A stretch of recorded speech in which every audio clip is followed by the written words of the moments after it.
क्यों नहीं जाएंगे? तो लोग कहेंगे इनको भगवान की कथा में रुचि नहीं है, सत्संग में नहीं जाते हैं, इसलिए गए हैं। क्यों? लोगों की वजह से, अपनी इच्छा से नहीं आए। कुछ लोग इसलिए आए कि महाराज चलो समय पास हो जाएगा, इधर फालतू के बैठे हैं तो इससे अच्छा है वहीं बैठ करके थोड़ा समय काटेंगे। तो कुछ लोग समय व्यतीत करने के उद्देश्य से आए। कुछ लोग इसलिए आ गए कि इतने लोगों ने मेहनत की है और ये लोग जो आयोजन करने वाले समस्त हैं, इनसे इनको लगेगा कि बताओ हमारे इस आयोजन में नहीं तो व्यवहार निभाने को आ गए।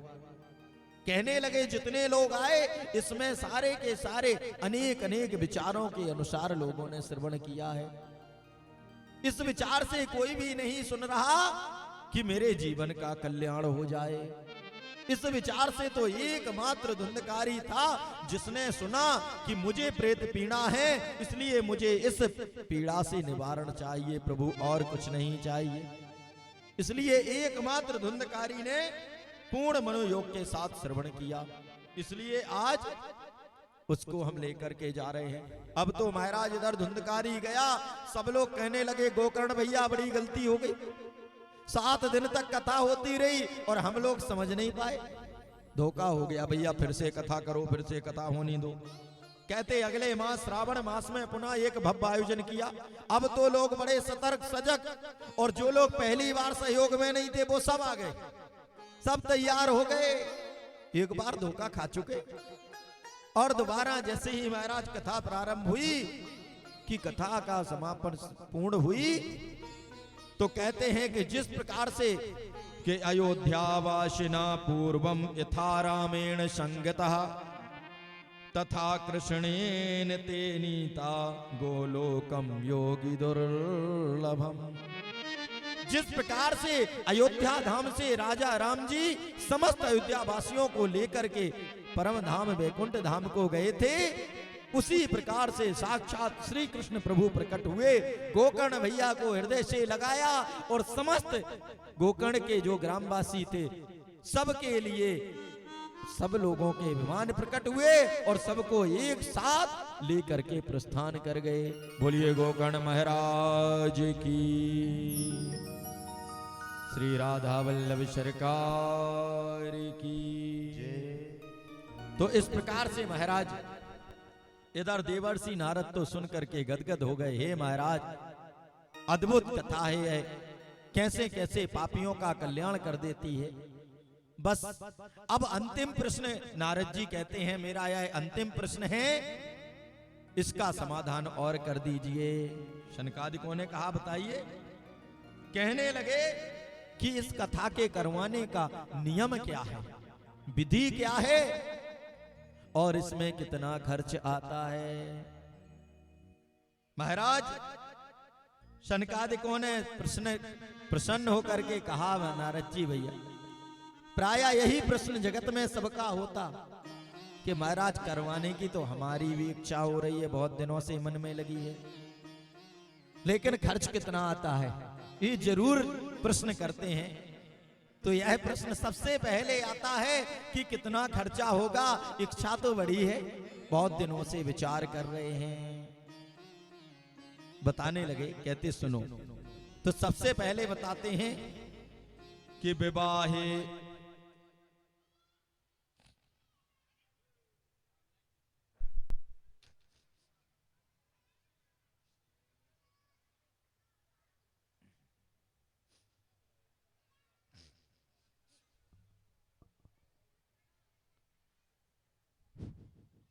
कुछ गुंजाइश है।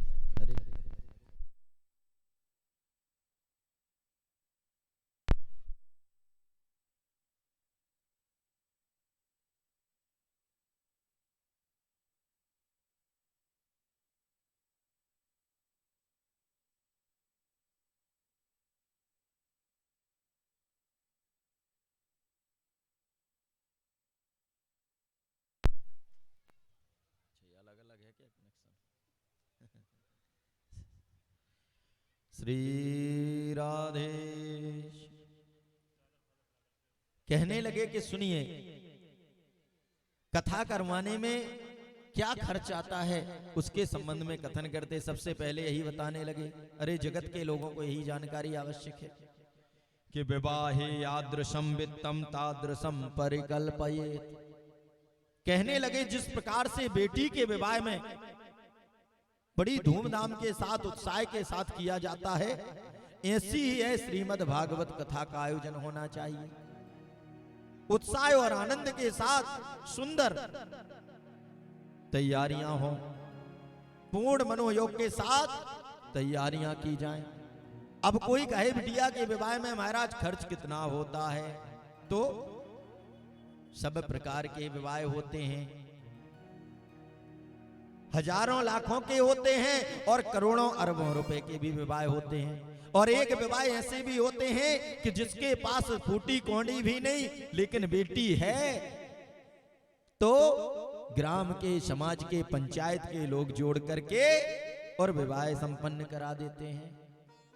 कहने का तात्पर्य कि आज तक कोई बेटी कमारी नहीं रहती, जिसका जैसा सामर्थ्य उसके अनुसार वो करता है, और जो सहयोग कम पड़ता है सो रिश्तेदारों से लेके और गांव के ग्रामवासियों से लेके और अन्य सज्जन लोग सब लोग सहयोग करते हैं, सेवा करते हैं।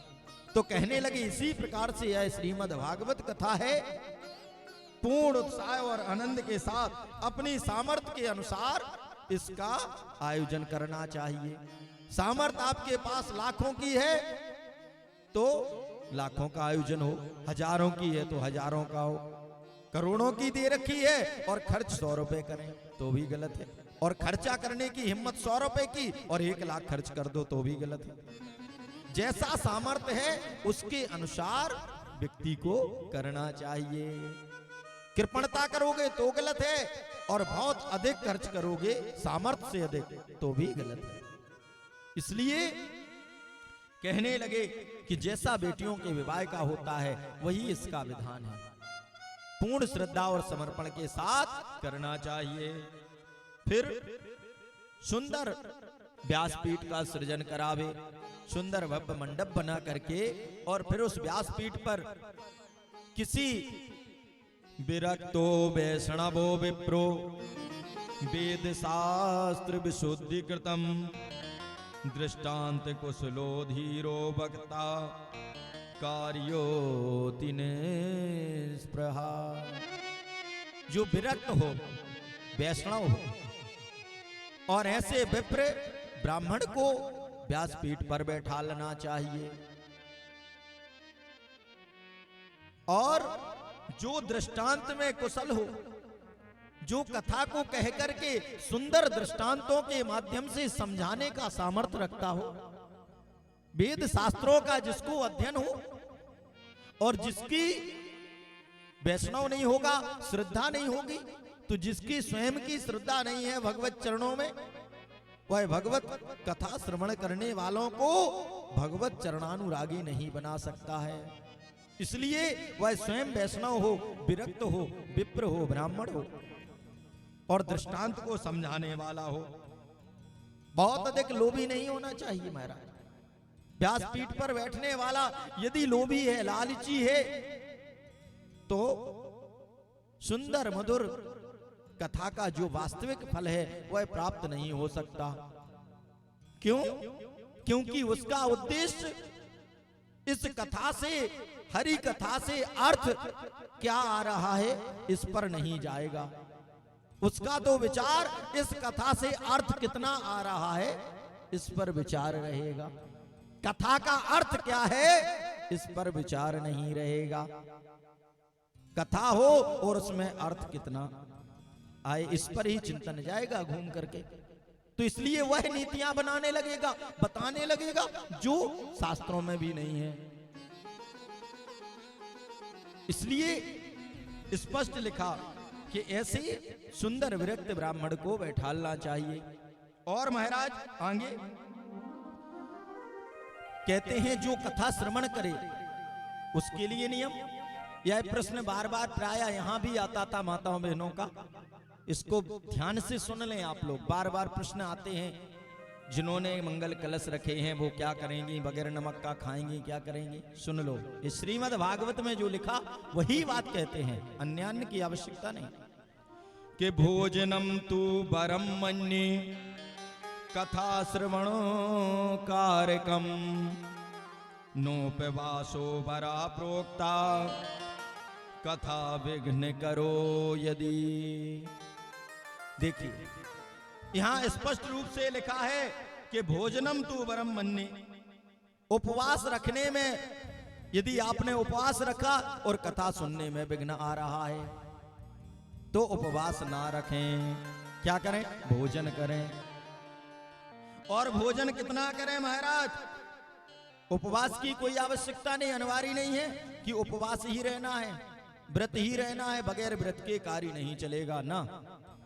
आप नमक खाएं, खाना खाएं, लेकिन आहार इतना खाएं कि जितना आहार खा करके आप प्रेम से कथा सुन सकें। ऐसा नहीं कि इतना आहार कर लो कि जबरदस्त आहार हो गया और कथा पंडाल में आए गए और लटकते मटकते महाराज कथा तक आ गए, और जैसे ही कथा इधर शुरू हुई श्रीमन नारायण नारायण हरि हरि, और आपका ध्यान लग गया और आप लटक गए। और बाद में जब कथा पूरी हो गई बोले भैया उठो।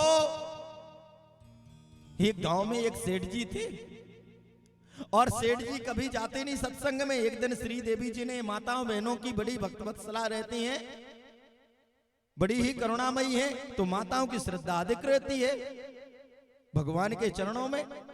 और इसीलिए कहते हैं कि श्री धाम वृंदावन में बड़े बड़े वेदज्ञ पंडित ब्राह्मणों को जो झलक कन्हैया की नहीं मिली वो गोपिकाओं ने पा लिया, जो बिना पढ़ी लिखी थी।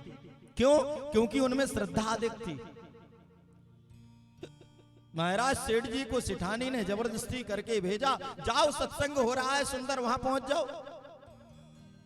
सेठ जी गए और सेठ जी जैसे तैसे पहुंचे तो भोजन करके निकाल दिया। वहां पहुंचे, कथा होने में थोड़ा सा विलंब था, चटाई बिछा दी गई, बैठ गए सेठ जी। जब तक कथा प्रारंभ हुई तब तक सेठ जी को निद्रा देवी आ गई, सो गए। और सो गए तो महाराज लोगों ने बड़े स्वागत से, नगर सेठ आए हैं, आइए आइए बैठिए बैठिए, बैठ गए और सो गए। अब जब कथा पूरी हो गई लोग चले गए। जिसकी चटाई थी वो बैठा, उसने जैसे ही कहा सेठ जी उठिए और जाइए। बोले अरे कथा हो गई? बोले हाँ जाइए। तो उठे और चले आए घर पे। और घर पे आए, श्री देवी जी ने पूछा क्यों? कथा श्रवण कर आए हो, कुछ वहां से ज्ञान लेके आए हैं सत्संग से? कहने लगे हाँ। क्या सुना? कहने लगे आइए बैठिए जाइए। 3 शब्द तो सुन ही पाए थे। लोगों ने कहा आइए तो बैठ गए, बैठिए बैठ गए, और कथा पूरी हो गई, जाइए। देवी जी समझ गई, कहा कि अगर मैं कह दूंगी कि ये कथा सुनी है, ऐसी कथा, तो कल से जाएंगे नहीं। कहा ठीक है, यही तुम्हारे लिए गुरु मंत्र है, इसी का जाप करो। कहने लगे ठीक है। अब महाराज रात में सब भोजन प्रसाद पा करके सो गए। सेठ जी को नींद क्यों आए? क्यों? सारा दिन तो कथा में सोते रहे। अब घर पे बिस्तर के ऊपर बैठ गए, सोचने लगे मंत्र ना भूल जाए, इसलिए जाप कर लिया जाए। तो आंखें बंद करके बिस्तर पर बैठे और जपने लगे आइए बैठिए जाइए, आइए बैठिए जाइए, और आइए बैठिए जाइए करने लगे। तभी उसी समय क्या हुआ, रात में एक चोर घुसा और चोर जैसे ही आंगन में कूदा, और सेठ जी तो अपने भजन में मस्त थे, बोले आइए। चोर ने कहा हे भगवान, पकड़ गए। पास में पहुंचा, सेठ जी का दूसरा शब्द तब तक आया बैठिए, वो बैठ गया। बैठा, अब चोर सोचने लगा पकड़े तो गए हैं तो जो माल अभी चुरा के लाए वहां से उसको दे दो, प्राण बचेंगे। उसने सेठ जी के चरणों के सामने सारी पोटली रख दी। तब तक सेठ जी बोले जाइए। अब वो तो अपना भजन कर रहे थे, आइए बैठिए जाइए। चोर भागा, निकल गया। और जब सेठ जी का ध्यान टूटा, आंखें खोली, देखा अरे इस सोने की मोहरों की पोटली। देवी जी को बताया, देखो मैं आज गुरु मंत्र का भजन कर रहा था, ये सोने की पोटली आ गई। उन्होंने कहा देखो स्वामी, आप सत्संग में गए थे, कथा में गए थे और वहां से ये जगत के झूठे शब्द भी ले आए तो उनका मात्र जाप किया तो उससे धन पा गए हो। अगर सच्चे शब्द पकड़ जाते तो क्या नहीं होता। कहने का तात्पर्य कि भोजन करते हैं नहीं करते हैं, नमक वाला खाते हैं नहीं खाते हैं, कोई फर्क नहीं पड़ता।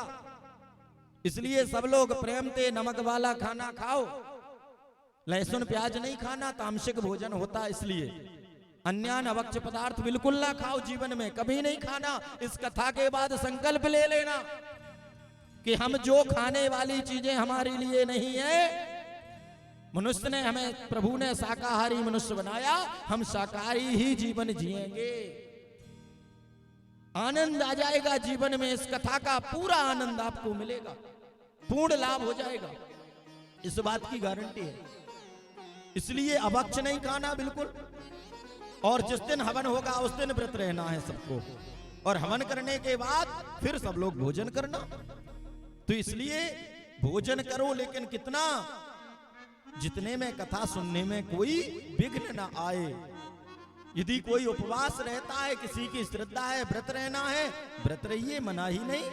लेकिन व्रत भी ऐसा रहे कि कहीं व्रत में हैं तो यहां बैठ गए, अब पेट में चूहे लौट रहे हैं, कथा की बात सुनने में समझ नहीं आ रही है और पेट में तो अंदर भूख सता रही है, तो ऐसा वाला व्रत मत करिए। इसलिए व्रत ऐसा ही होता है कि जिसमें आपका संकल्प ना टूटे। तो स्पष्ट लिखा हुआ है कि आपको कथा श्रवण करनी है। उद्देश्य क्या है? कथा श्रवण करना। भोजन क्या करना, कम करना, ये आपके विवेक पर। और अखाद्य पदार्थ, अशुद्ध भोजन नहीं करना, कभी नहीं करना। जब तक कथा श्रवण करते तब तक तो नहीं करना, लेकिन इसके अलावा भी कभी अखाद्य पदार्थ जो खाने योग्य नहीं, जिसको हम ठाकुर जी को भोग नहीं लगा सकते, उसको कभी नहीं खाना चाहिए। जो भगवान को भोग प्रसाद नहीं लगा सकते जिसका, वह कभी नहीं खाना चाहिए। अब ये नहीं कि आप किसी भी चीज का प्रसाद लगाने लग जाओ भगवान को। भगवान को सुंदर जो बनाते हैं हम अपने हाथों से, सुंदर स्वादिष्ट भोजन, उसी का प्रसाद लगाया जाता है।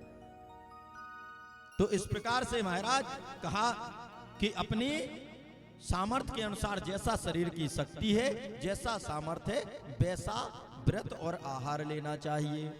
फिर सुख रूप प्रबोधज्ञ सर्वशास्त्र विशारद एकत कथा प्रकाशेन मद ज्ञानम विनाशाय। और फिर व्यासपीठ का सुंदर इस भावना से पूजन करे कि इस व्यासपीठ पर साक्षात सुखदेव भगवान विराजमान है और साक्षात सुखदेव भगवान हमको मंगलमयी प्रभु की इस कथा का श्रवण करा रहे हैं। यह मन में हमारे भावना हो और इस भावना से हम फिर महाराज सुंदर व्यासपीठ का पूजन करें और इसी भावना से कथा श्रवण करें कि साक्षात सुखदेव भगवान के द्वारा हमें कथा श्रवण कराई जा रही है। और जब कथा का समापन हो तो समापन पर महाराज सुंदर मधुर संकीर्तन होना चाहिए। और संकीर्तन का तो नाम सुनते ही जो समस्त संत वृंद इत्यादि देवर्षि गण महाराज सुन रहे थे, प्रहलाद महाराज जी तो ताली बजाने लगे, संकीर्तन का नाम सुना। उद्धव जी ने मजीरा संभाल लिए, देवर्षि नारद जी ने बीणा पर मालकोस राग छेड़ दिया, बीणा बजने लगी सुंदर। अर्जुन बड़े संगीताचार हैं और इंद्रदेव ने मृदंग पर थाप देनी प्रारंभ कर दी। और इस प्रकार से कहते हैं कि सुंदर सुंदर भजन करने लगे और सारे संकीर्तन करने लगे। तो आइए हम सब भी सुंदर संकीर्तन का आनंद लें और हम भी प्रभु के इन पाद पद्मों में, चरणों में नाम संकीर्तन का एक बार आनंद ले लें और प्रभु की रसमयी फिर लीला का आनंद उठाते चलें।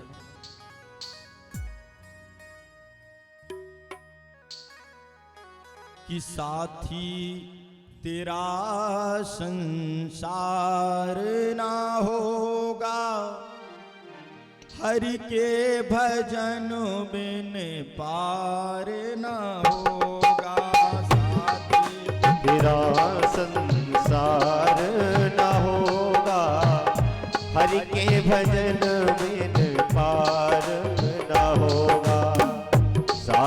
तेरा संसार न होगा, हरि के भजन बिन पार न होगा।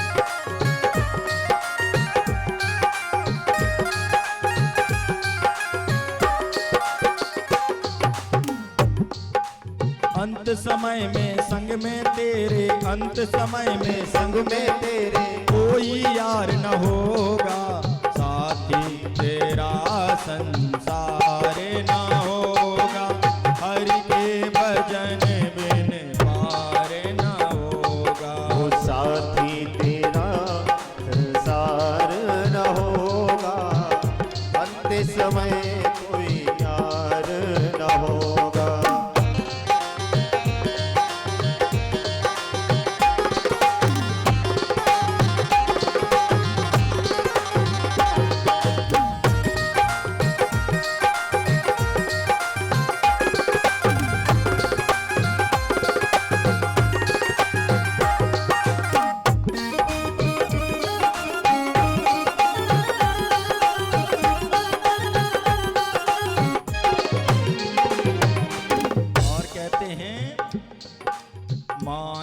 खजाना पड़ा यहीं रह जाएगा, माले और खजाना पड़ा यहीं रह जाएगा, कोई भी स्नेही घर का साथ नहीं जाएगा, कोई भी स्नेही घर का साथ नहीं जाएगा। माले वो खजाना पड़ा यहीं रह जाएगा, कोई भी स्नेही घर का साथ नहीं जाएगा, कोई भी स्नेही घर का साथ नहीं जाएगा।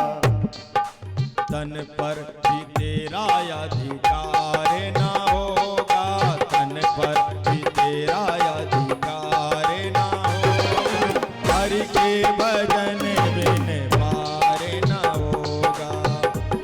तेरे कोई यार ना होगा, साथी तेरा संसार ना होगा।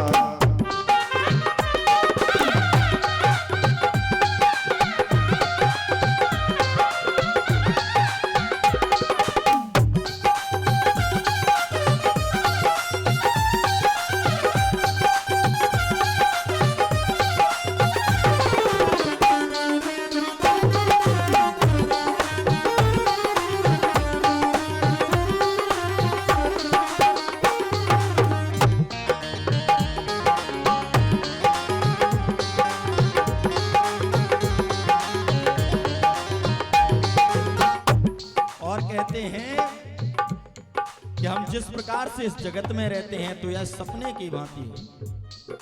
सपने में राजा बन के करे अभिमान को, सपने में राजा बन के करे अभिमान को, जागेगा तो रोवेगा पछता के झूठी शान को, जागेगा तो रोवेगा पछता के झूठी शान को, जागेगा तो रोवेगा पछता के झूठी शान को, जागेगा तो जागेगा पछता के झूठी शान को। क्यों? जीवन मनुज का हर बार ना होगा, जीवन मनुज का हर बार ना होगा, हरि के भजन बिन पार ना होगा, ओ हरि के भजन बिन पार ना होगा, साथी तेरा संसार ना होगा, हरि के भजन बिन पार ना होगा।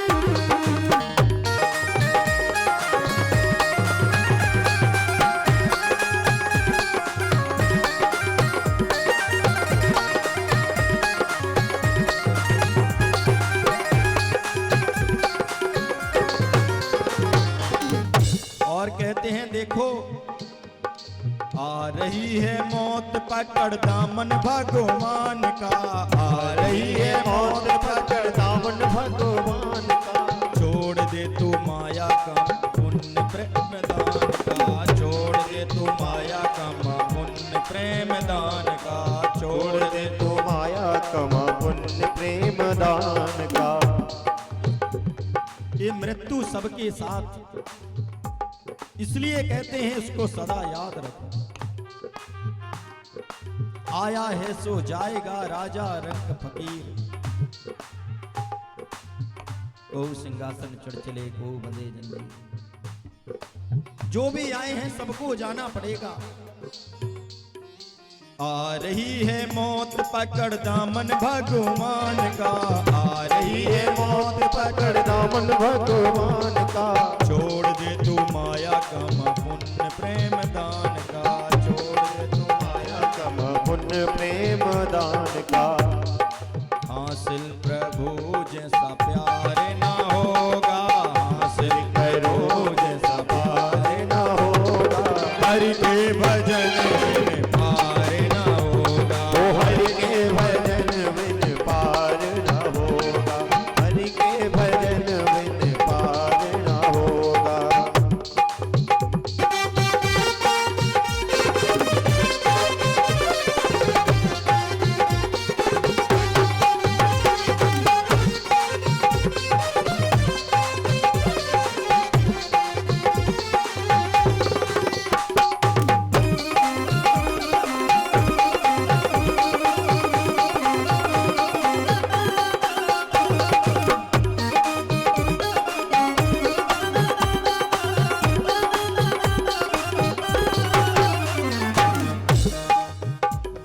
और अंतिम शब्द लिखे मेरे अग्रज आदरणीय, उन्हीं की रचना है पंडित श्री कृष्णदेव त्रिपाठी दहर दादा ने लिखा। आज भी ना चेता तो दहर पछताएगा, आज भी ना चेता तो दहर पछताएगा। होता है बबूल भला आम कैसे खाएगा, होया है बबूल भला आम कैसे खाएगा। होता है बबूल भला आम कैसे खाएगा, होता है बबूल भला आम कैसे खाएगा। यदि आज भी ना चेता तो तुझे पछताना पड़ेगा। यदि बबूल बोए हैं तो आम के वृक्ष नहीं होने वाले। आप लाख प्रयास कर लें, आपने जो बोया है वही आपको काटना पड़ेगा। इसलिए इस जगत में जो कर्म कर रहे हैं, ये कर्मों की फसल बोई जा रही है। आप खेती कर रहे हैं, और जैसी जगत में खेती कर रहे हैं, आप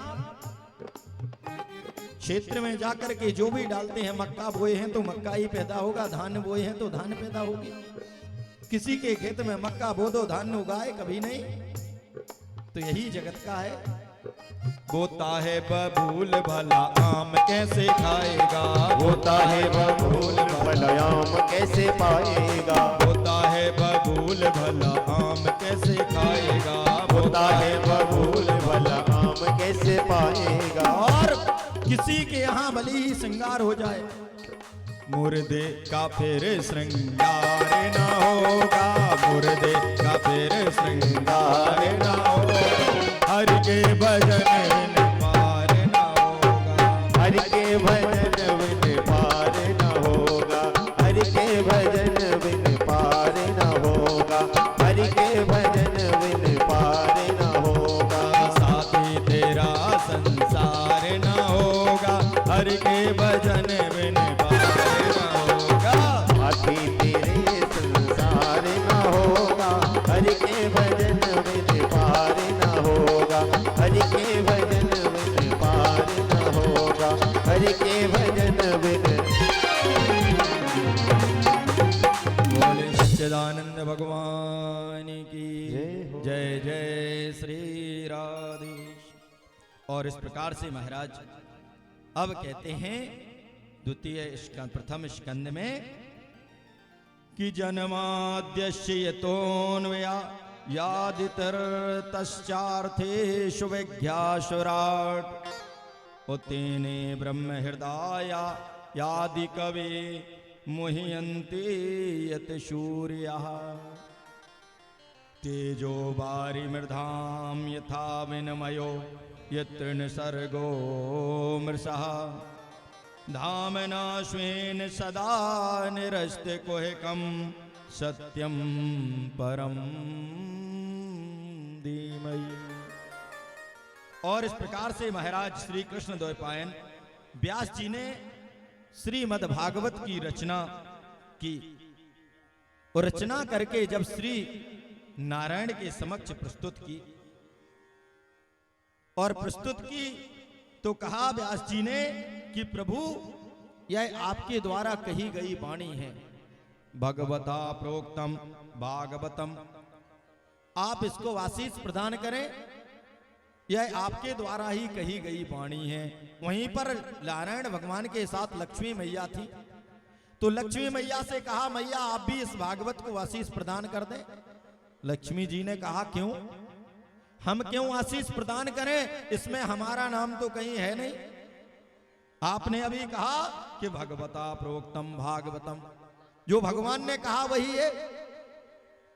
व्यास जी ने कहा नहीं देवी, भगवत्या प्रोक्तम भागवतम, व्याकरण के अनुसार भगवत्या प्रोक्तम का भी भागवत बनेगा।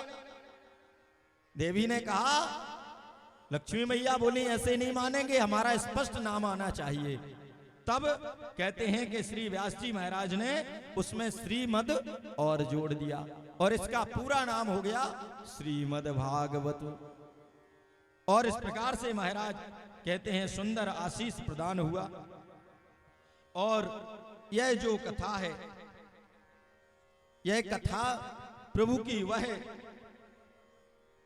रसमयी लीला परम सत्य का निरूपण करने वाली है, इसलिए सत्य सत्य कह करके प्रभु को स्मरण किया है कि जन्माद्यस्य यतोन यदितर तस्यार्थेषु विज्ञः सुराट। कहते हैं कि यह प्रभु परम सत्य हैं जो सर्वदा हैं, इसलिए श्री कृष्ण को सबसे अधिक सत्य सत्य कह के पुकारा गया है। और यह जन्म लेते ही जो भाग लिए, सबसे पहले यह भागवत संहिता सुखदेव भगवान को, ऐसे वीतराग जो संत हैं जो महाराज जन्म लेते ही तुरंत इस माया के भय से कहा हम तो वैरागी ही रहेंगे। तो ऐसी सुंदर कथा को प्रभु ने निरूपण किया। यह कथा सुनने के कौन कौन पात्र हैं, किसको यह कथा श्रवण कराई जाए। कथा तो परम पावनी है। अब आपके पास सुंदर, बहुत ही सुंदर निर्मल कोई पदार्थ है तो उसको रखने के लिए पात्र भी उतना ही सुंदर होना चाहिए। आपके पास अमृत दे दिया जाए और रखने के लिए आपका जो पात्र है, कटोरा है, वह गंदा है, तो उस पर आप अमृत भी डालेंगे तो वह भी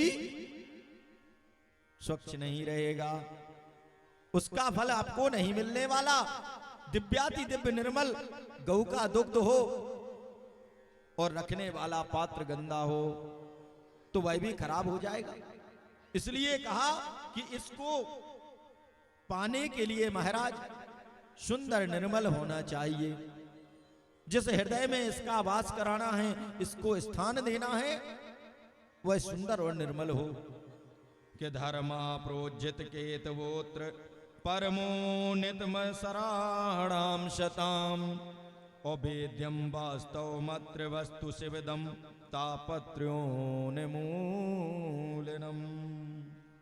कहते हैं कि जो भी इस कथा को श्रवण करते हैं महाराज, ये निष्कपट परम धर्म का इसमें निरूपण किया गया है। अर्थात इसको श्रवण करने से क्या होता है, हम परम धर्म को पाते हैं। सबसे पहले तो हमें निर्मत्सर होना चाहिए। ये निर्मत्सर क्या है? निर्गता मत्सरा एभ्याते निर्मत्सरा, जिसके अंदर से मन से मात्सर्य निकल गया, मत्सर निकल गया। मत्सर और मच्छर में सिर्फ थोड़ा ही सा अंतर है। मत्सर और मच्छर में नाम में भी थोड़ा सा अंतर है और काम में भी बस थोड़ा सा ही अंतर है। कैसे? ये मत्सर अंदर से काटता है और मच्छर बाहर से काटता है। किसी का हमने देखा कि कोई व्यक्ति ऊंचाइयों पर जा रहा है, उन्नति कर रहा है, किसी की बड़ाई देखी, प्रशंसा देखी और हमको ईर्षा होने लगी, स्पृहा होने लगी, तो हमारे अंदर मात्सरी है, मत्सर है। अभी अंदर वाला मच्छर काट रहा है। किसी का सुख देख करके अगर हमको कष्ट हो रहा है तो आपके अंदर मत्सर है, और यदि किसी का सुख देख करके आपको सुख प्रदान होता है, किसी को दुख देख करके आपको भी दुख होता है, तो आप निर्मत्सर हो गए हैं। फिर इसलिए कहते हैं कि जब तक महाराज आपका मन निर्मत्सर नहीं होगा तब तक आपको इस कथा का पूर्ण लाभ मिलने वाला नहीं है। क्यों? क्योंकि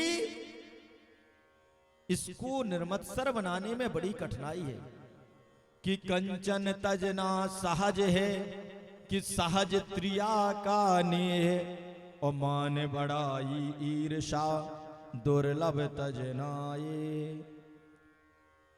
सोना तजना सहज है। अनेकों ऐसे लोग मिलते हैं जिन्होंने स्वर्ण को त्याग दिया, सोने को त्याग दिया। कहते महाराज हम हाथ पैसा रुपया कुछ भी हाथ से नहीं छूते हैं, लेते ही नहीं। ऐसे वाले नहीं। एक परम संत महाराज बता रहे थे, एक बार कह रहे थे, एक महात्मा जी थे, उन्होंने कहा हमें धन दौलत रुपया पैसा कुछ नहीं लेते हैं। एक जगह निमंत्रण में गए, भक्त के घर प्रसाद पाया, वो सबको दक्षिणा दे रहा था, और सुना महात्मा जी तो हाथ से छूते नहीं पैसा, तो उसने सबको तो ऐसे झुक करके प्रणाम किया और उन महात्मा को दंडवत प्रणाम किया। और महाराज उनको प्रणाम करके आगे बढ़ने लगा तो कहने लगे अरे दक्षिणा हमको नहीं दोगे? कहा महाराज आप तो छूते नहीं। बोले छूते नहीं है ना, इसमें डाल दो। और झोली बढ़ाई, बोले हाथ से नहीं छूते, इस पे डालो। कहने का तात्पर्य ऐसे छूने का नहीं। बाजू में दूसरे संत थे तो उन्होंने कहा महाराज अरे इस कपड़े से छूते हो, ये वस्त्र है और ये भी तो एक त्वचा का वस्त्र ही लगा है, क्या फर्क पड़ा इससे छुआ या इससे छुआ? इससे अच्छा तो जब आवश्यकता है तो इसी से छुओ, क्यों अनावश्यक का ये आडंबर रच रहे हो? कहने का तात्पर्य कि स्वर्ण त्यागना इस सरल है, कंचन पैसा रुपया नहीं लेते हैं, त्यागना सहज है। सहज त्रिया का ने, पुत्र त्याग दिया, पत्नी त्याग दी, परिवार छोड़ दिया और आप महात्मा हो गए, ये भी सहज है। बहुत कठिन नहीं, ये भी हो सकता है, कठिन तो है। लेकिन मान बड़ाई ईर्षा दुर्लभ तजनाए, मान बड़ाई ईर्षा त्यागना बड़ा कठिन है महाराज। अनेकों बार देखा कि कुछ लोग सब कुछ त्याग करके सन्यासी हो गए, महात्मा हो गए, बड़ी सर्विस में थे, नौकरी छोड़ दी, सब कुछ छोड़ दिया और महात्मा है। और किसी जगह पहुंचे अनुष्ठान में, यज्ञ में, और लोगों ने नहीं पहचान पाए, यथोचित जगह नहीं मिली तो गुस्सा हो गए। अरे तुम समझते नहीं हो मैं कैसा संत हूं, ऐसा वैसा समझ रखा है क्या? अरे मैं ऐसा संत हूं जज की नौकरी को लात ठोकर मार के कुर्सी को बाबा बनाऊं, ऐसे वैसे समझ रखा है क्या? अर्थात आज भी मन में वो भड़ास अभी भी अंदर भरी हुई है कि हम जज की नौकरी को ठोकर मार करके सन्यासी हुए हैं। अर्थात हमारा सम्मान होना चाहिए, हम ऐसे वैसे बाबा नहीं। कहने का तात्पर्य कि मान बड़ाई और ईर्षा इसको त्यागना बड़ा कठिन होता। अनेकों बार बड़े बड़े संत हो गए, महंत हो गए, और जब आश्रम में बहुत कुछ आ गया तो बोले थोड़ा यहाँ पर तो ठीक ठाक है, ये कुछ माल पानी घर पे पहुंचा दो, बेटे बेटियों के लिए ठीक रहेगा। कहने का तात्पर्य कि यह स्थिति बड़ी कठिन होती है। तो इसलिए कहते हैं कि जो निर्मत्सर हो जाए, इसलिए महाराज मान बड़ाई ईर्षा से सर्वदा मुक्त हो जाना चाहिए।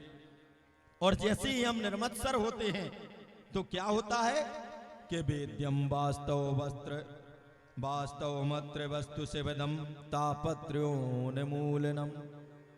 जैसे ही महाराज हम ये प्रभु की कथा का परिश्रवण करते हैं तो वास्तव वस्तु, वास्तव शब्द दिया गया है जगत, जीव और माया को वास्तव कहा गया है। इन तीनों को वास्तव के नाम से जानते हैं। तो जो इस कथा को श्रवण करते हैं उन्हें जगत, जीव और माया तीनों के विषय में उसका ज्ञान हो जाता है। इसलिए यह श्रीमद् भागवत कथा सिर्फ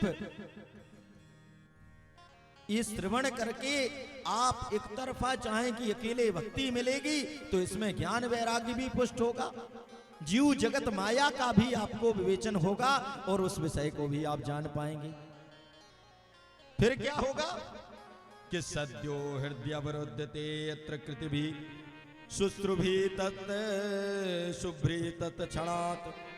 जैसे ही महाराज आप निर्मत्सर होकर के और कथा को श्रवण किया, जगत जीव माया को आपने जाना, तो तापत्र्योन्मूलनम, तीनों ताप आपके समन हो जाएंगे। और तीनों तापों का समन हुआ कि तुरंत आपके हृदय में सद्यो हृदय वर्धते, तत्काल ही आपके हृदय में क्या होगा कि सद्यो हृदय वरुद्धते, अर्थात आपके हृदय में वो प्यारे कन्हैया कर्णों के माध्यम से हृदय में जाकर के घुसपैठ कर डालेंगे,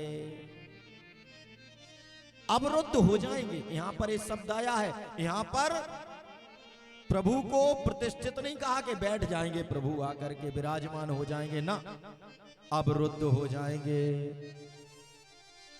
विराजमान और अवरुद्ध में अंतर है। क्या अंतर है? आप सब लोग विराजमान हैं, इसलिए जिसका जब मन आता है उठ करके चले जाते हैं, जब मन आए आके बैठ गए, जब मन आया उठ करके चले गए। और कहीं नियम बना दिया जाता, चारों तरफ से बाड़ी लगा दो, ताला डाल दो, जितने लोग कथा में आए, जब कथा का पूर्ण विराम होगा तभी जाने को मिलेगा। तो क्या हो गए फिर? अवरुद्ध हो गए। किसी का फोन आता, भाई साहब कहाँ हैं, आइए। अरे क्या बताएं, हमें नियम पता नहीं था और इधर महाराज जी की कथा में आ गए। अब तो जब ताला खुलेगा तभी बाहर निकलेंगे। क्यों? अवरुद्ध हैं। अर्थात हमारे हृदय के अंदर जब हम कथा श्रवण करते हैं इस भागवत कथा ज्ञान यज्ञ का, तो प्रभु आकर के अवरुद्ध होकर के बैठ जाते हैं, विराजमान नहीं होते, कैद हो जाते हैं हमारे हृदय में। ऐसा परम लाभ है इस भागवती कथा का। जेल में जेलर साहब बैठे हो अंदर, तो वो अवरुद्ध नहीं है, विराजमान है, और कैदी अवरुद्ध है, अपनी स्वेच्छा से बाहर नहीं जा सकता। तो प्रभु जी अवरुद्ध हो जाते हैं। यह इस कथा की बड़ी सुंदर महिमा है महाराज। कहते हैं यह कथा का बड़ा प्रताप है। और यह कैसे प्राप्त हुई कि निगम कल्प तरोर गलतम फलम सुख मुखाद द्रव मृत, सुख मुखाद मृत द्रव संयुतम पिबत भागवतम रसमालयम मुहुरहो रसिका भूविभावु कहा। कहते महाराज यह निगम कल्प तरोर गलितम फलम। निगम कहलाते हैं, वेदों का नाम है निगम, अर्थात यह वेदों से, वेद रूपी वृक्ष से निकला हुआ सुंदर फल है। अब बड़ी विचित्र स्थिति है समाज में। वर्तमान युग का प्रभाव यह है कि श्रीमद् भागवत कथा को सुनते सुनते आपको सारी शंकाओं का समाधान तो होगा और सब कुछ देखने को भी मिलेगा। नाम लेने की आवश्यकता नहीं। कुछ संस्थाएं ऐसी हैं जो वेद को तो मानती हैं और भागवत कथा को नहीं मानती हैं। कहती ये तो ऐसी है। यहां स्पष्ट लिखा है कि निगमों के द्वारा, निगम रूपी वृक्ष से उसका पका हुआ फल श्रीमद् भागवत है। आप आम के पेड़ को मानो और आम के फल को मत मानो, चलेगा? अरे भैया, उसी पेड़ से फल निकला, पेड़ का भी महत्व है और फल का भी महत्व है। या आप कहो एक बार फल मिल गया, अब पेड़ का क्या करना, काट दो, खत्म कर दो पेड़ को, तो दोबारा फल मिलेगा। नहीं, इसलिए पेड़ का भी रहना जरूरी है और फल भी आवश्यक है। अगर पेड़ लगाया है और फल ही नहीं मिला तो पेड़ का फायदा क्या हुआ, बोलो। और विचित्र स्थिति है, कुछ लोग कहते हैं हम तो वेद की बात मानते हैं, वेद मानते हैं। अरे उसी वेदों का फल ये भागवत कथा है, इसको नहीं मानते। बड़ा अटपटा ज्ञान चल रहा है इस समय, अनेक संस्थाएं चल रही पूरी की पूरी और अटपट ज्ञान दिया जा रहा है। वेदों को मान रहे हैं, शास्त्रों को नहीं मान रहे हैं, पुराण को नहीं मान रहे हैं, उसी से निकला हुआ फल है। क्या होगा, कल्याण नहीं होगा, भटक जाओगे और भटकते इधर उधर घूमते रहोगे। और भटकते वाले की तो हालत बड़ी खराब होती महाराज। भटका हुआ व्यक्ति कहां जाएगा, कहां गिरेगा, कहां लुटेगा, कहां पिटेगा, कोई ठिकाना नहीं। तो इस प्रकार से कहते हैं कि यह निगम वेदों से निकला हुआ सुंदर फल है। ऋषियों ने कहा महाराज जब ये सुंदर फल है और वेद रूपी वृक्ष से गिरा तो नीचे गिरा होगा, और पका फल है तो फिर टूट फट जाएगा, इसमें तो ये फूट जाएगा। कहा नहीं, पका हुआ फल है लेकिन टूटा फूटा नहीं है। क्यों नहीं टूटा फूटा? कि शिष्य प्रशिष्य शाखाया, शिष्य प्रशिष्य की शाखा से महाराज यह फल निकला। सबसे पहले भगवता प्रोक्तम, श्रीमन नारायण भगवान की इस दिव्य शाखा से यह फल टपका, और ब्रह्मा जी की शाखा पर चतुश्लोकी भागवत के रूप में ब्रह्मा जी को प्रदान किया गया। और जब ब्रह्मा जी की शाखा से टपका तो फिर नारद जी की शाखा पर लटका। नारद जी की शाखा के माध्यम से कहते हैं व्यास जी की शाखा पर अटका, और व्यास जी की शाखा से फिर सुख शाखा पर अटका, और सुखदेव जी के द्वारा महाराज परीक्षित के माध्यम से सूत जी आदि की ऋषियों के प्राप्त हुआ, और फिर इस प्रकार से इस जगत के लिए प्रदान हो गया। कहने लगे महाराज तो व्यास जी ने कहा कि दोनों कान के दोनों को चकाचक भरो और इसको पीते जाओ। कहने लगे अभी आप कह रहे हैं फल है और यहां कह रहे हैं पियो, कानों के दोना बना करके। अरे फल को तो चूसा जाता है, पिया थोड़ी जाता। कहने लगे इसलिए हम कह रहे हैं कि यह फल सामान्य फल नहीं है, इसमें साक्षात वह परम प्रभु विराजमान है। इसलिए ना तो इसमें गुठली है और ना ही छिलका है, और जिसमें गुठली छिलका है नहीं, रस ही रस है। और जब रस ही रस है तो इसको तो सिर्फ पियो, चूसने का काम ही नहीं है। दोनों कानों के दोना बना करके और चकाचक पीते चले जाओ। कहने लगे महाराज जो फल बेचने वाले होते हैं अपने फल की तो बड़ाई सब करते हैं, हो सकता है इसलिए आप कर रहे हो कि आपका फल मीठा है, क्या गारंटी है, कोई प्रमाण?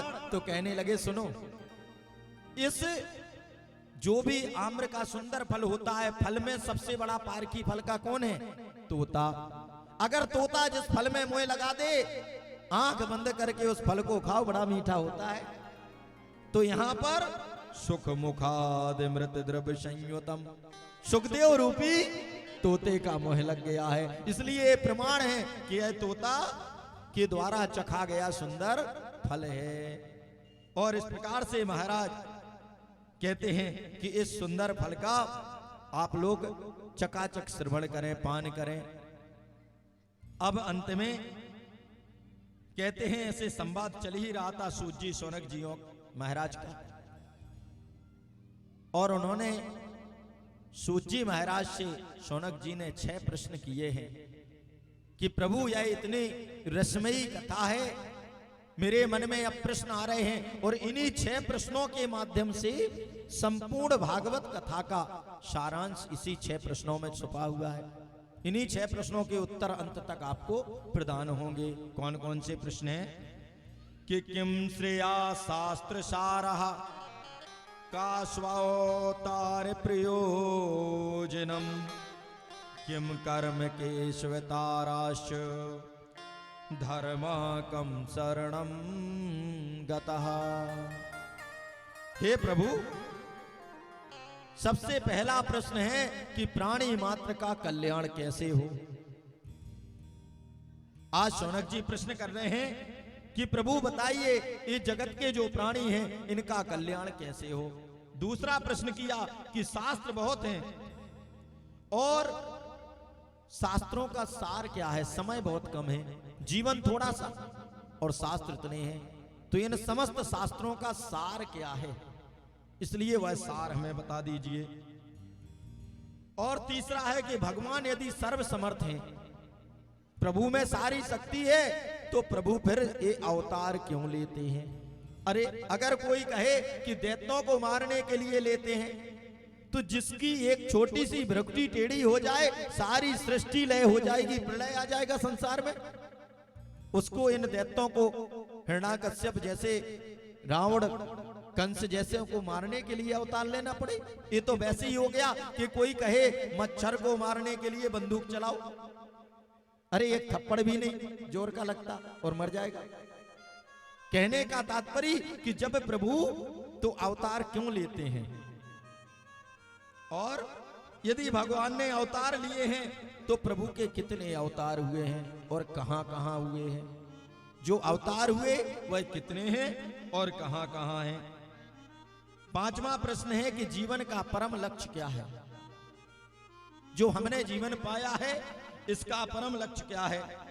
और भगवान जब धर्म की स्थापना कर देते हैं, लीला को संपन्न करके जाते हैं, तो यह धर्म कम शरणम गतः, ये धर्म किसकी शरण में चला जाता है। इस प्रकार से महाराज सुंदर 6 प्रश्न किए हैं।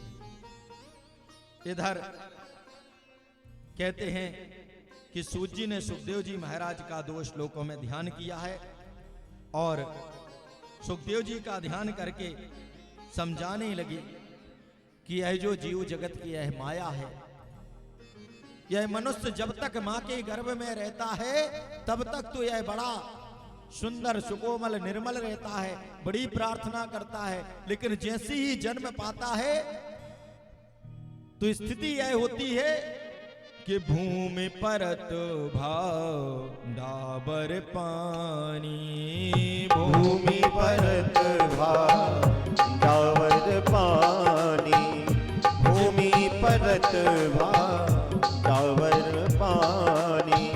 जिम जीवहे माया लपटानी, जिम जीवहे माया लपटाई, भूमि परत भाव डाबर पानी।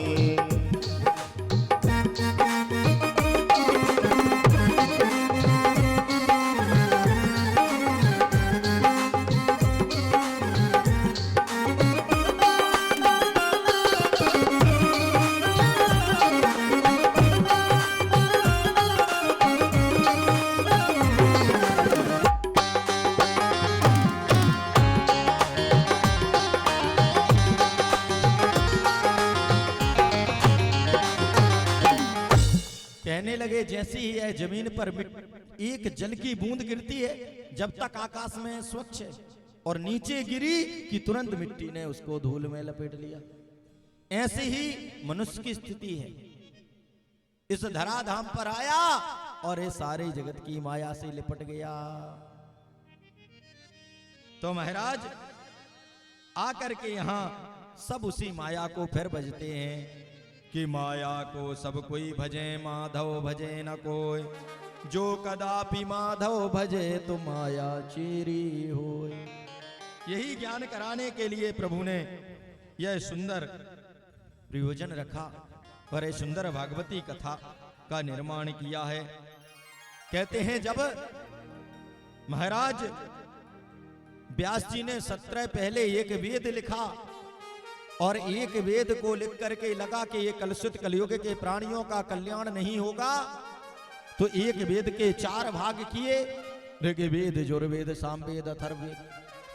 4 वेदों से संतुष्टि नहीं मिली, 17 पुराण लिख डाले, फिर भी मन को शांति नहीं मिली। अंत में महाराज नारद जी महाराज प्रकट हुए और उन्होंने कहा कि महाराज, कहने लगे मैंने 17 पुराण लिख दिए लेकिन मेरे मन को वास्तविक शांति नहीं मिल रही है। कहने लगे आपने लिखे तो बहुत, लेकिन आपने मुक्त कंठ से प्रभु का गुणानुवाद नहीं गाया। और इसलिए अब आप यह श्रीमद् भागवत कथा का निर्माण करें। तब जाकर के महाराज यह श्रीमद् भागवत कथा का निर्माण किया। साक्षात गणपति महाराज की कृपा,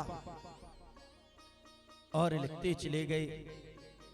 और जब यह सुंदर 18,000 श्लोकों की पावन संहिता तैयार हुई तो विचार करने लगे कि यह परम भागवत जो लिखी गई है तो इसको श्रवण करने वाला भी सुंदर परम भागवत होना चाहिए।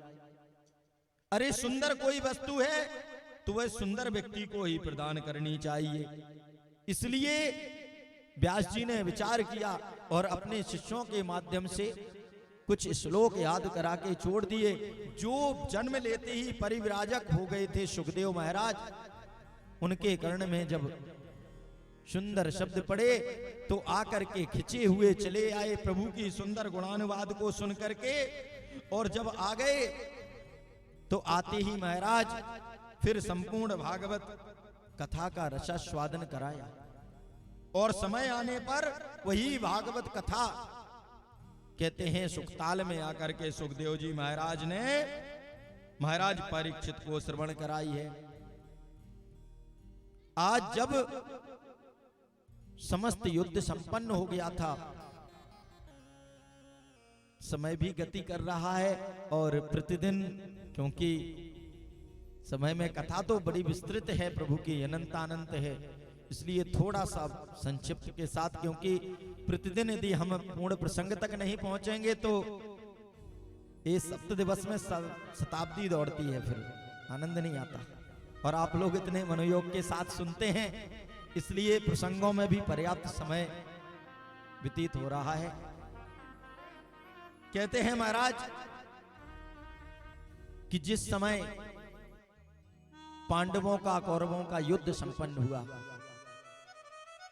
और उस युद्ध में सारे मारे गए कौरव सेना के,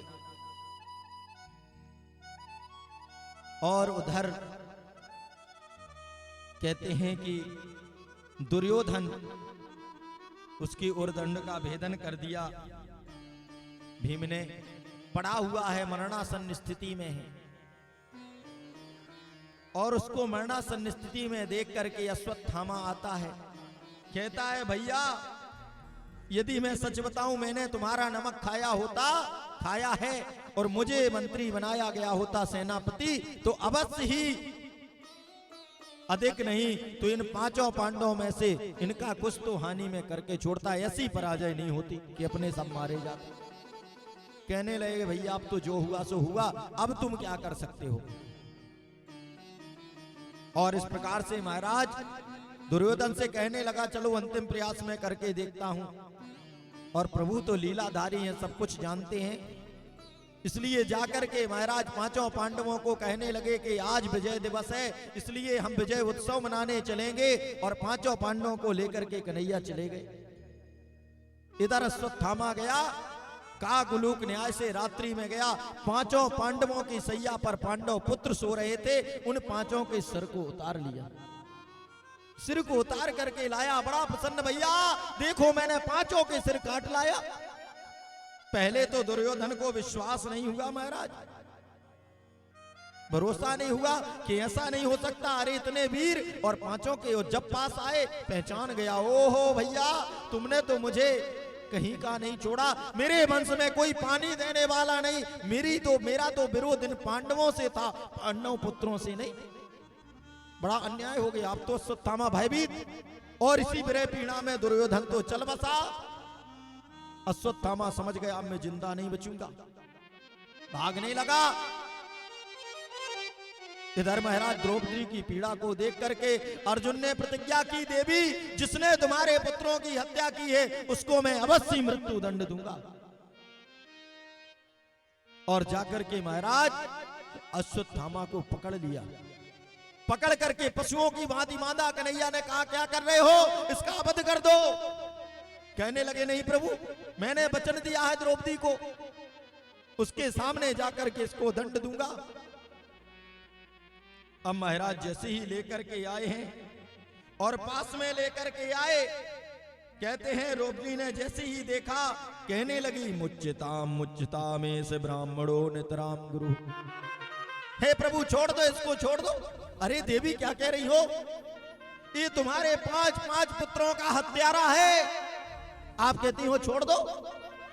देवी, द्रौपदी ने कहा महाराज आप भूल गए, यह हत्यारा बाद में है, प्रथम ब्राह्मण है, द्वितीय गुरु पुत्र है। आप गुरु का एहसान भूल गए। गुरु की कितनी अनंत कृपा है, जो अपने पुत्रों की भी विद्या प्रदान नहीं की वो तुम्हें प्रदान की। आज आप उस गुरु पुत्र को, गुरु का अंश ही गुरु पुत्र होता है, गुरु के तुल्य होता है, आज गुरु के पुत्र की हत्या करोगे?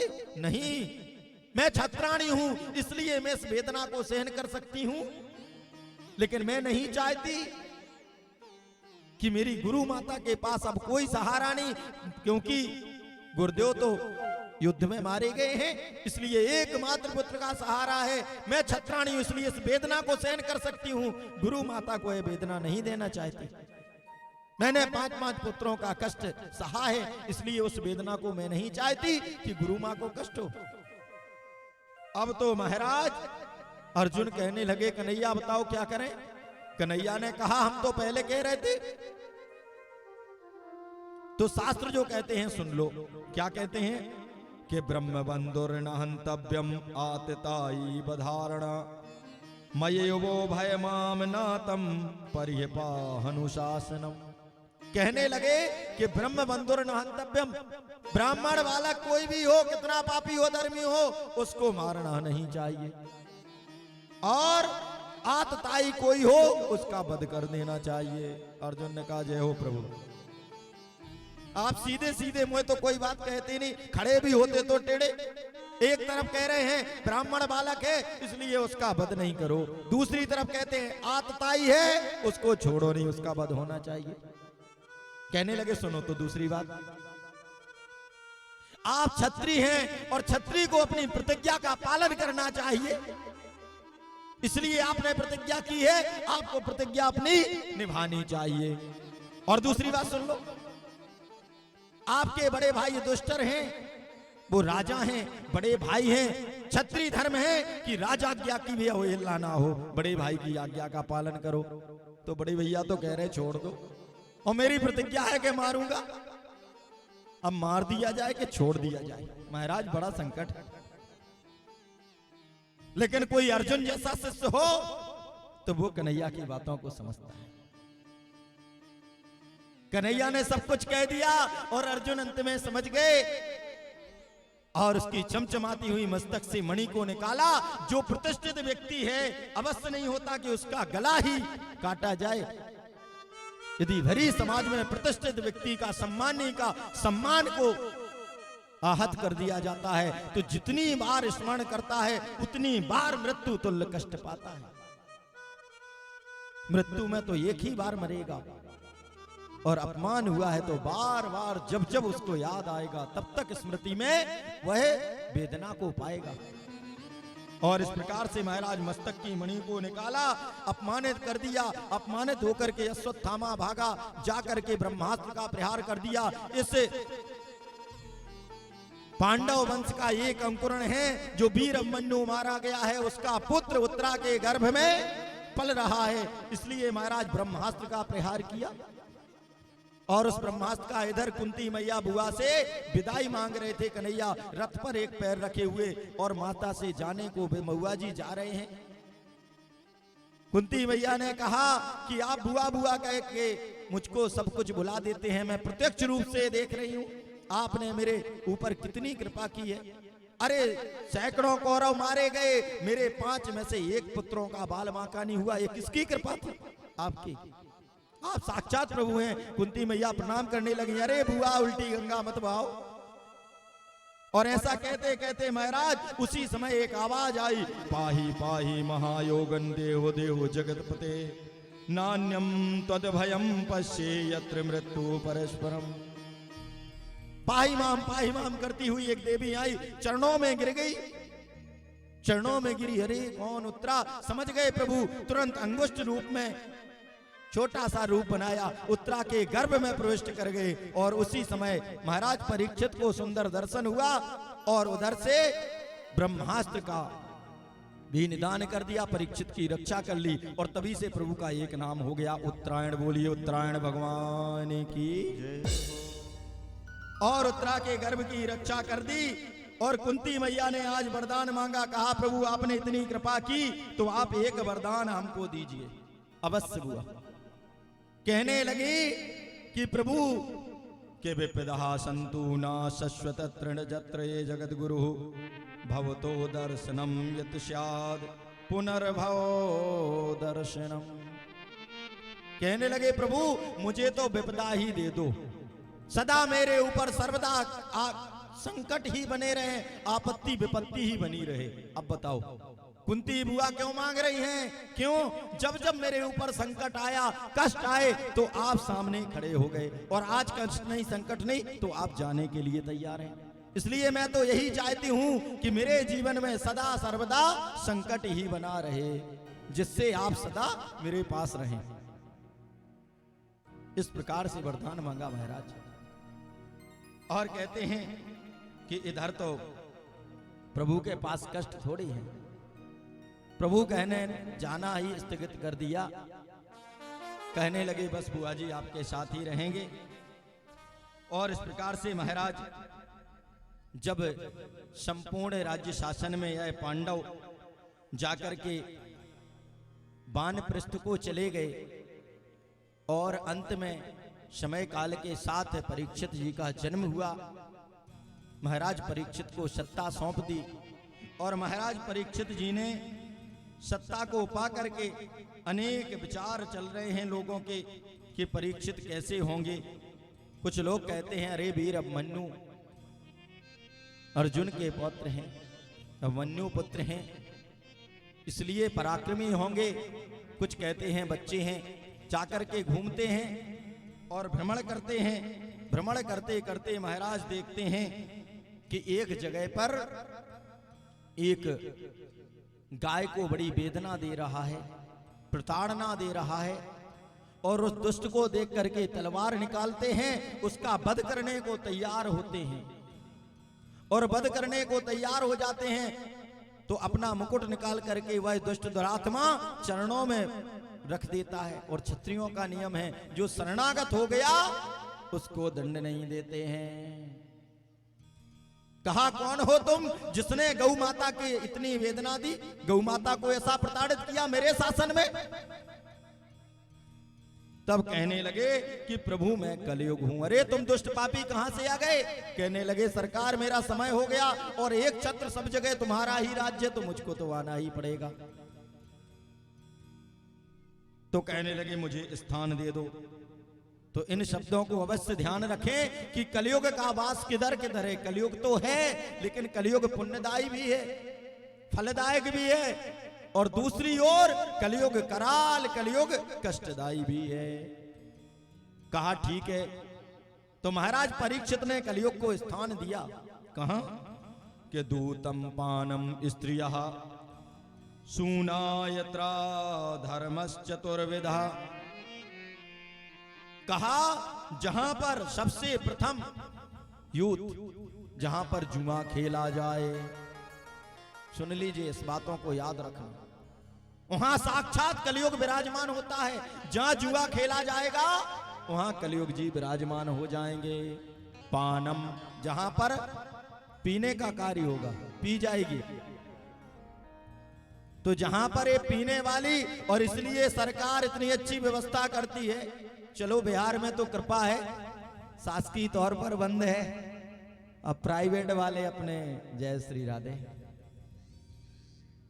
उधर एक बार जाना हुआ नेपाल के बॉर्डर पर, तो बताया भाइयों ने, कहने लगे महाराज जी यहाँ लोग इस तरफ तो बंद है, तो उस तरफ सड़क के उस साइड निकल गए, नेपाल पहुंच गए, और उधर से पूरा आंदोलित होकर के और सड़क पर आकर के यहाँ आंदोलन मचाते हैं, और पुलिस आती है तो सड़क के उस तरफ चले जाते हैं। बड़े ये कलयुग का प्रभाव है, शरारती दिमाग रखते हैं। तो कहते हैं जहां जुआ हो, जहां पी जाए, वहां साक्षात कलयुग विराजमान होता है। इसलिए सुन लो कलयुग कहां है और कब कब तुम्हें कलयुग को बुलाते हो, यह जानना आवश्यक है। स्त्रियः, जहां पर स्त्री का आगमन हो, व्यभिचार हो, अत्याचार हो, अनाचार हो, वहां पर कलयुग का वास है। और जहां पर हिंसा हो पशुओं की, ये मुर्गा मार के खा गए, बकरा खा गए, गधा खा गए, कुत्ता खा गए, घोड़ा खा गए, जहां पशुओं की हत्याएं की जाती हैं, लोग कहते महाराज क्या करें, इनको नहीं खाएंगे तो ये बढ़ जाएंगे। अरे पागलों, जबरदस्ती उनको बढ़ाया जा रहा। प्रकृति संतुलन रखती है, मांसाहारी पशु बनाए हैं, लोग उनसे तुलना करते हैं, पशु क्यों बनाए हैं? अरे पशुओं की योनियां भोग योनि है, भोग योनि। सिंह बना है, आपको लगता सिंह बड़ा बलशाली है? सिंह की योनि भोग योनि है, उसको भोगना पड़ रहा है, भोगने के लिए मिली है। मांस खाओ, भोगो। आपको ये योनि भोगने के लिए नहीं मिली है। मनुष्य की योनि सत धर्म पर चलने के लिए, सत्कर्म करने के लिए, सन्मार्ग पर जाकर के मुक्ति पथ पर पहुंचने के लिए मिली है, ये भोगने के लिए नहीं है। इसको भोगो मत। इसलिए इसको तो शुद्ध, सुंदर, सजग, सरल बनाओ, जितना अच्छा बना सकते। ये तो जबरदस्ती मुर्गियों को से अंडे पैदा कराए जाते हैं, जबरदस्ती उनका वृद्धि की जाती है। तो कहते जहां ये चार चीजें हो, वहां पर कलयुग विराजमान रहता है। अब महाराज कलयुग तो प्रार्थना करने लगा, कहने लगा प्रभु कि पुनश्चयाचमानाय जात रूप मदात। प्रभु कहने लगा प्रभु जैसा यात्री वैसी सीट, आपने तो सब कुछ गड़बड़ कर दिया। अरे सारे स्थान मुझको अच्छे कोई नहीं दिए। तो महाराज परीक्षित ने कहा अच्छा स्थान क्यों दें आपको? कहने लगे एक गुण मुझ में, बाकी मुझ में लाख दुर्गुण हो, लेकिन एक बहुत बड़ा गुण है। क्या गुण है? कहने लगे कि महाराज मेरा एक बड़ा गुण है कि यत फलम नास्ति तपसा न योगेन समाधिना और तत् फलम लभते शमक्यलौ केशव कीर्तना। कहने लगे प्रभु जी महाराज जो फल बड़े बड़े यज्ञ जप तप करने से अनेक युगों में नहीं मिलते थे, सतयुग त्रेता द्वापर में बड़े बड़े तपस्वी तप करते थे और जो उससे फल नहीं मिलता था, वो मात्र कलयुग में मेरे प्रभाव में मात्र नाम लेने से, केशव भगवान की कीर्तन करने से प्राप्त हो जाएगा। और इस पर महाराज परीक्षित प्रसन्न हो गए और आनंदित होकर के महाराज स्वर्ण में वास दे दिया। अब लोगों के मन में आता कि स्वर्ण में कलयुग का वास है, तो एक स्वर्ण में तो प्रभु का भी वास है। हाँ, नीति धर्म से जो स्वर्ण कमाया जाएगा उस पर प्रभु का वास है, और अनीति अन्याय धर्म का होगा उस पर कलयुग का वास रहेगा। तो इस प्रकार से स्वर्ण पर स्थान दिया और कहने लगे कि सुंदर जो संकीर्तन करेगा, प्रभु का उड़ानवाद करेगा, उसके जीवन का कल्याण हो जाएगा। तो ये सबसे बड़ा कलयुग का फल है। लाख दुर्गुण है कलयुग में, लेकिन सबसे बड़ा कार्य क्या है कि जो नाम लेगा प्रभु का, कीर्तन करेगा, उसका कल्याण हो जाएगा। बड़े बड़े यज्ञ जब तक आप अनुष्ठान ना कर सके, और होते भी नहीं उतने जिस विधि विधान से सतयुग त्रेता द्वापर में हुए। तो इस प्रकार से महाराज ये सुंदर इस एक गुण पर रीझ गए महाराज परीक्षित और उसको स्थान दे दिया। कल सृष्टि की रचना कैसे हुई और सृष्टि कैसे प्रभु ने बनाई, किससे बनाई, कैसे बनी, यह जानना प्रत्येक वयोवृद्धों को, बुजुर्गों को, बच्चों को, सबको जरूरी है। तो कल सृष्टि की संरचना का सुंदर, भोले बाबा की सृष्टि कैसी बनी है, सारी रचनाओं को आप लोग देखेंगे, सुनेंगे। तो इसलिए ये प्रश्नों के समाधान तो कल होंगे। आज का यही सार संक्षिप्त है कि प्रभु की संकीर्तन करके ही हम जीवन में आनंद पा सकते हैं और सदा सर्वदा आनंद के साथ, मंगल के साथ आज की कथा का यहीं पर विराम होगा। बोलिए वृंदावन बिहारी लाल की जय। तो चलिए, समय से तो आते ही रहें और ठीक है, थोड़ा विलंब होता है लेकिन इसीलिए कोशिश होती है कि कथा उस कालखंड तक हो जाए कि जिससे आपको पूर्ण तृप्ति हो। आप लोग पूर्ण मनोयोग के साथ बैठ करके कथा श्रवण करते हैं, बहुत सुंदर है। तो आइए 2 मिनट संकीर्तन और तुरंत आरती हो। कि श्री राम जय जय राम, श्री राम जय राम जय जय राम, श्री राम जय जय राम, श्री राम जय राम जय जय राम, श्री राम जय जय राम, श्री राम जय राम जय जय राम, श्री राम जय राम जय जय राम, श्री राम जय राम जय जय राम, श्री राम जय राम जय जय राम, श्री राम जय राम जय जय राम।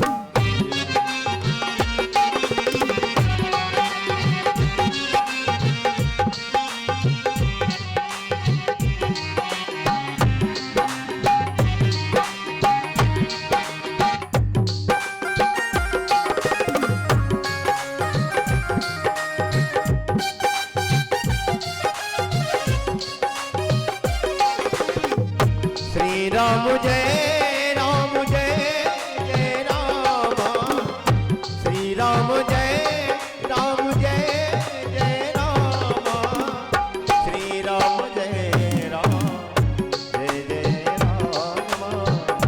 श्री राम जय जय राम, जय जय राम जय जय राम। हेलो, बोलिए वृंदावन बिहारी लाल की जय। जो भी भक्त बिना प्रसाद के गए हैं वो वापस आ जाएं, प्रसाद लेकर ही जाएं। 5 मिनट का समय और दे दें, आरती हो, इसके पश्चात प्रसाद वितरण होगा।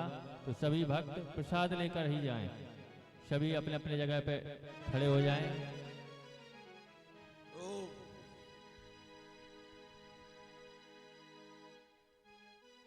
हरि ओम ओम चंद्रमा मनीषो जात चक्षुः सूर्यो जायता श्रोता द्वाय सुप्राणस मुखादग्निरजायतः।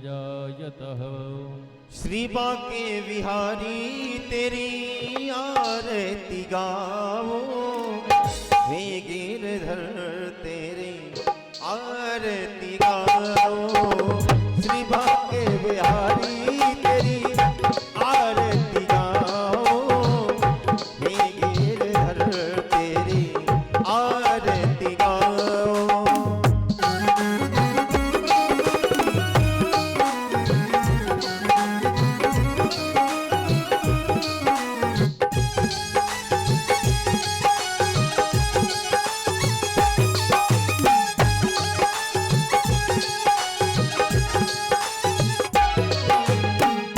मोर मुकुट तेरे शीश पे सोहे, प्यारी बंसी मेरो मन मोहे, देख छवि बलिहारी में जाओ, वो देख छवि बलिहारी में जाओ, श्री बांके बिहारी तेरी आरती गाओ, श्री बांके बिहारी तेरी आरती गाओ।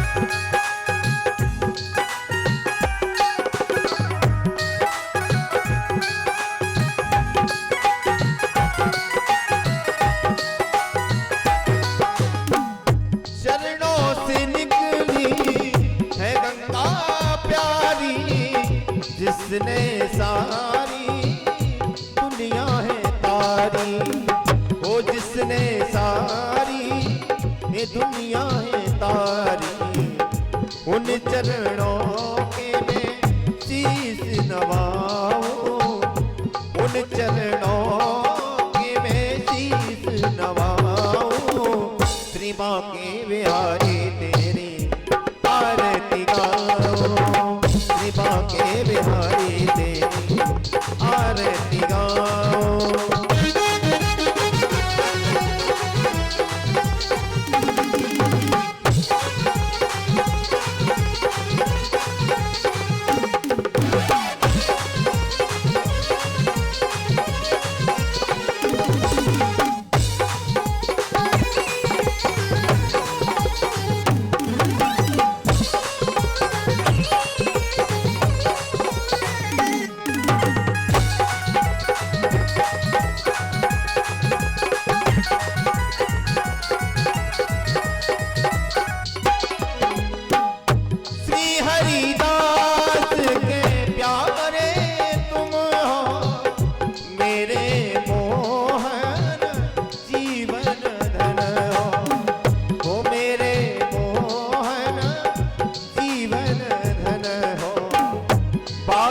सदा में वृंदावन पाऊं, वो पास सदा में वृंदावन पाऊं। श्री बांके बिहारी तेरी आरती गाऊं, बांके बिहारी तेरी आरती गाऊं, हे गिरधर तेरी आरती गाऊं।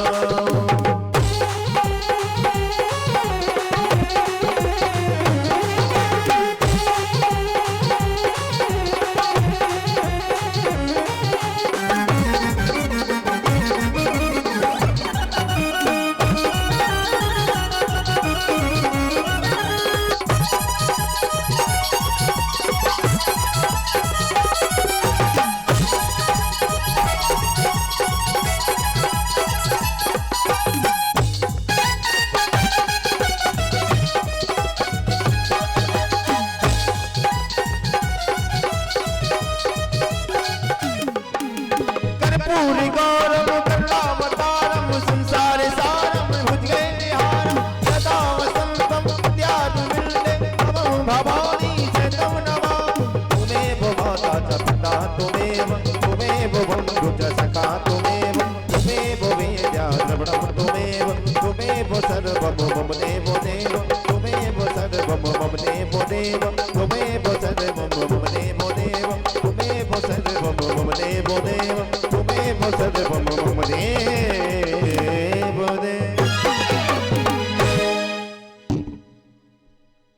ओम आराधकं जलेन सिद्धिकरणं देवादिवंदनं महामन्त्रपुष्पाञ्जलिं नीचे रख दो आरती दे आप ले लो।